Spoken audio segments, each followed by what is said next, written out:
जय हिंद साथियों, कैसे हैं सभी लोग। उम्मीद करता हूँ सभी मस्त होंगे, अपने शिक्षण कार्य में व्यस्त होंगे। स्वागत है आप सभी का 7 दिसंबर 2024 के एग्जाम में। और आज हम करने वाले हैं एसएसटी यानी सामाजिक विज्ञान के मोस्ट और इम्पॉर्टेंट क्वेश्चन, जो कि आपकी सीटेट एग्जाम के लिए बहुत ही महत्वपूर्ण होने वाली है क्लास। संपूर्ण एसएसटी कवर कर रहे हैं। चैनल पर जो भी नए हैं चैनल को सब्सक्राइब कर लीजिए। क्लास जो है 19वीं क्लास है।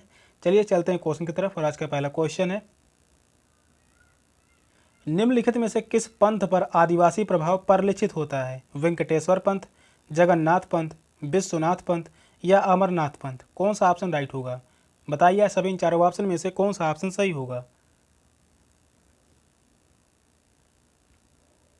क्वेश्चन कह रहा है किस पंथ पर आदिवासी प्रभाव परिलक्षित होता है, तो वह होता है जगन्नाथ पंथ पर। इस क्वेश्चन का राइट आंसर होगा ऑप्शन बी, सेकंड ऑप्शन जो है वह राइट है। जगन्नाथ पंथ या संप्रदाय पर आदिवासी समुदायों का प्रभाव है। जगन्नाथ का अर्थ होता है विश्व गुरु। जगन्नाथ का अर्थ होता है विश्व गुरु। विश्व गुरु, जगन्नाथ का अर्थ होता है विश्व गुरु।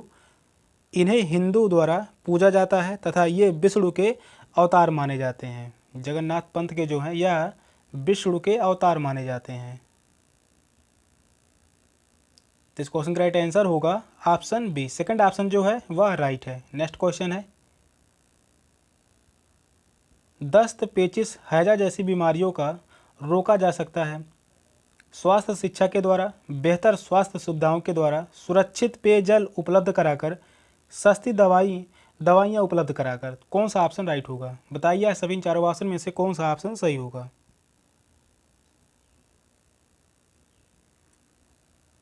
क्वेश्चन कर रहा है दस्त, पेचिश, हैजा जैसी बीमारियों को रोका जा सकता है किस उपचार के द्वारा?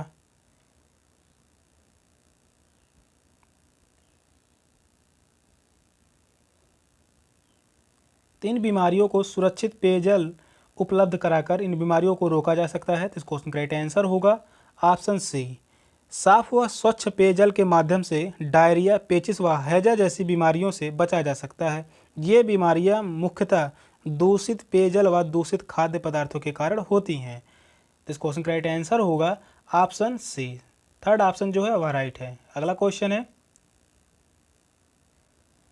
सरकार एवं इसके कार्यों की चर्चा अक्सर अतिवादी विचारों की तरफ ले जाती है, अतः शिक्षक को चाहिए कि वह इस पर किसी भी वाद विवाद अथवा चर्चा से बचे, सरकार के तौर तरीके की आलोचना करे, न्याय सक्रियता के लिए दलील दे, उपदेशात्मक क्रियाओं की तुलना में अधिक वस्तुनिष्ठ अंतःक्रियाओं का आयोजन करे। तो कौन सा ऑप्शन राइट होगा?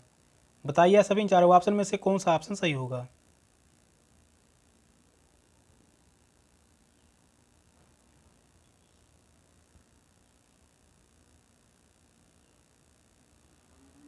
तो इस क्वेश्चन का राइट आंसर होगा ऑप्शन डी, उपदेशात्मक क्रियाओं की तुलना में अधिक वस्तुनिष्ठ अंतःक्रियाओं का आयोजन करें, यही बेहतर तरीका होगा। तो इस क्वेश्चन का राइट आंसर होगा ऑप्शन डी, छात्रों व शिक्षकों के मध्य स्तर अंतःक्रिया से ही छात्रों का संपूर्ण विकास संभव है। सरकार संबंधी चर्चा में वस्तुनिष्ठ अंतःक्रिया तथा परिमोत्तर प्रश्न की वीरता जो है देनी चाहिए। तो इस क्वेश्चन का राइट आंसर होगा ऑप्शन डी, फोर्थ ऑप्शन जो है वह राइट होगा। नेक्स्ट क्वेश्चन है, निम्नलिखित में से किस कारक के विद्यार्थियों व किशोरों के व्यवहार व प्रवृत्ति पर असर के विषय में समाज विज्ञानियों के विचार सबसे अधिक विविधता के लिए हुए हैं? परिवार के लिए, विद्यालय के लिए, टेलीविजन के लिए, सहपाठी के लिए? तो कौन सा ऑप्शन राइट होगा? बताइए सभी इन चारों ऑप्शन में से कौन सा ऑप्शन सही होगा।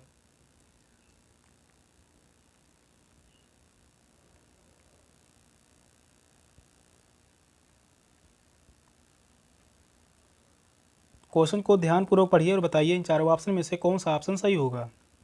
क्वेश्चन जो कह रहा है, निम्नलिखित में से किस कारक के विद्यार्थियों व किशोरों के व्यवहार व प्रवृत्ति पर असर के विषय में समाज विज्ञानियों के विचार सबसे अधिक विविधता लिए हुए हैं?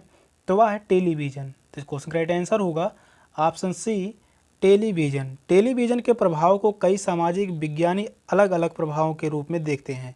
बच्चों व युवाओं के व्यवहार व दृष्टिकोण पर यह महत्वपूर्ण प्रभाव डालता है। तो इस क्वेश्चन का राइट आंसर होगा ऑप्शन सी, थर्ड ऑप्शन जो है राइट है। नेक्स्ट क्वेश्चन है,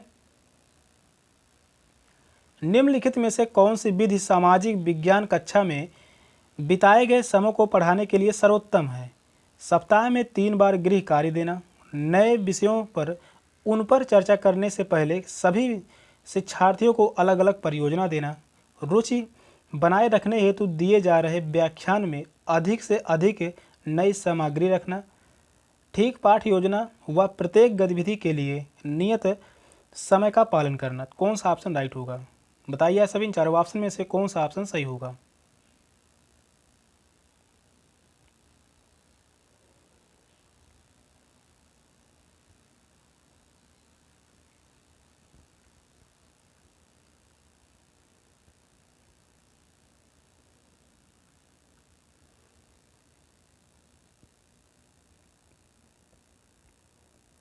क्वेश्चन कह रहा है निम्नलिखित में से कौन सी विधि सामाजिक विज्ञान कक्षा में बिताए गए समय को पढ़ाने के लिए समय को जो है वह बढ़ाने के लिए सर्वोत्तम विधि है?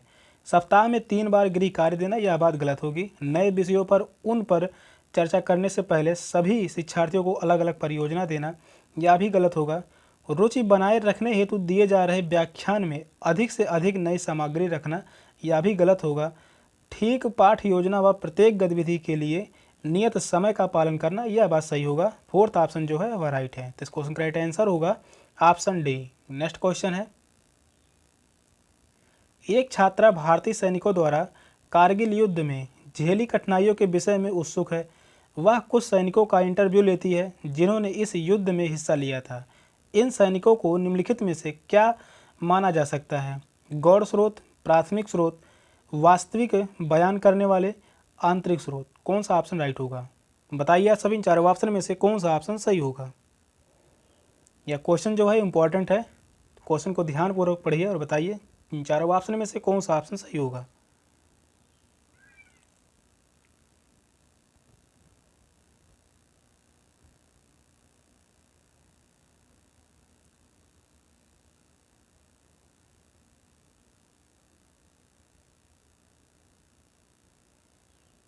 क्वेश्चन कह रहा है एक छात्रा भारतीय सैनिकों द्वारा कारगिल युद्ध में झेली कठिनाइयों के विषय में उत्सुक है। वह कुछ सैनिकों का इंटरव्यू लेती है जिन्होंने इस युद्ध में हिस्सा लिया था। इन सैनिकों को निम्नलिखित में से क्या माना जा सकता है? तो वह माना जा सकता है प्राथमिक स्रोत। तो इस क्वेश्चन का राइट आंसर होगा ऑप्शन बी, प्राथमिक स्रोत। इन सिपाहियों को प्राथमिक स्रोत कहा जा सकता है क्योंकि ये अपने अनुभव से प्राथमिक सूचनाएं उपलब्ध कराते हैं। तो इस क्वेश्चन का राइट आंसर होगा ऑप्शन बी, सेकंड ऑप्शन जो है राइट है। अगला क्वेश्चन है, एक शिक्षक कक्षा 7 के छात्रों को गहन अध्ययन के लिए प्रकरण देना चाहता है। निम्नलिखित में से सबसे उपयुक्त कौन सा होगा? भूकंप, भारत की प्रमुख, भारत में पाए जाने वाले खनिज, पृथ्वी की संरचना। कौन सा ऑप्शन राइट होगा? बताइए आप सभी इन चारों ऑप्शन में से कौन सा ऑप्शन सही होगा?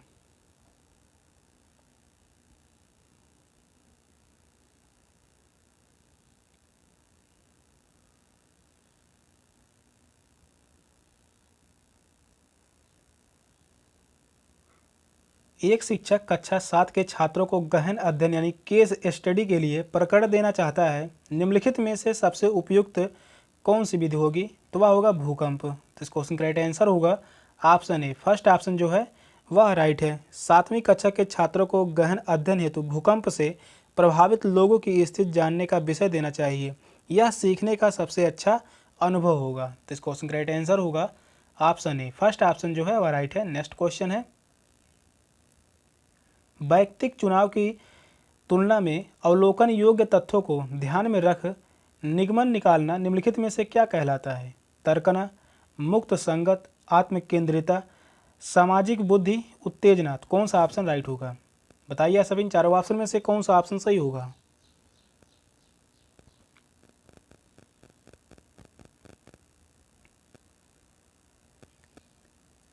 तो इस क्वेश्चन का राइट आंसर होगा ऑप्शन ए, तर्कना। यह विधि जो है तर्कना कहलाती है। फर्स्ट ऑप्शन जो है वह राइट है। वैयक्तिक चुनाव की तुलना में अवलोकन योग्य तथ्यों को ध्यान में रखकर निगमन निकालना तर्क कहलाता है। तर्क अनुभवजन्य साक्ष्य पर आधारित होता है। तर्क जो है, तर्कना जो है, यह अनुभवजन्य साक्ष्य पर आधारित होता है।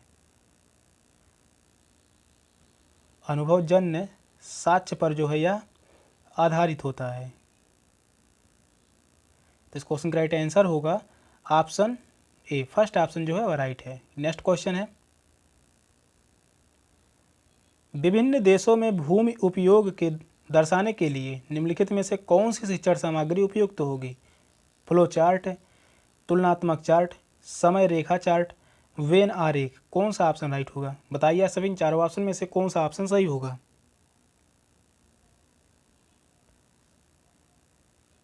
क्वेश्चन कह रहा है विभिन्न देशों में भूमि उपयोग को दर्शाने के लिए निम्नलिखित में से कौन सी शिक्षण सामग्री उपयुक्त होगी?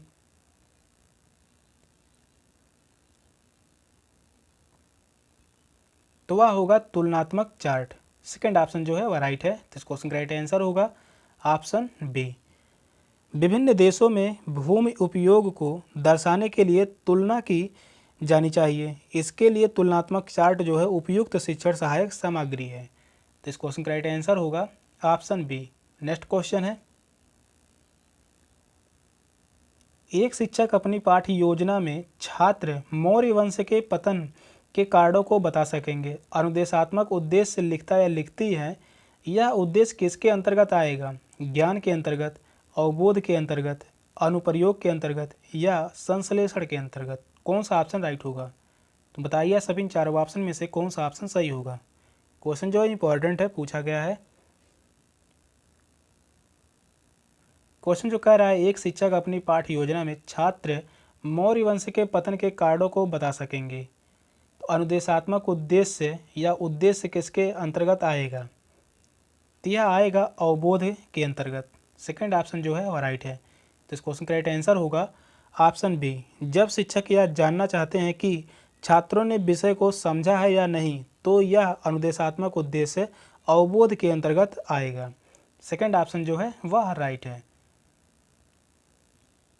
सेशन का लास्ट क्वेश्चन था। क्वेश्चन कैसे लगे कमेंट में जरूर बताइएगा। चैनल पर नए हैं तो चैनल को सब्सक्राइब कर लीजिए। मिलते हैं फिर अगली क्लास में, तब तक के लिए बाय बाय, टेक केयर, जय हिंद।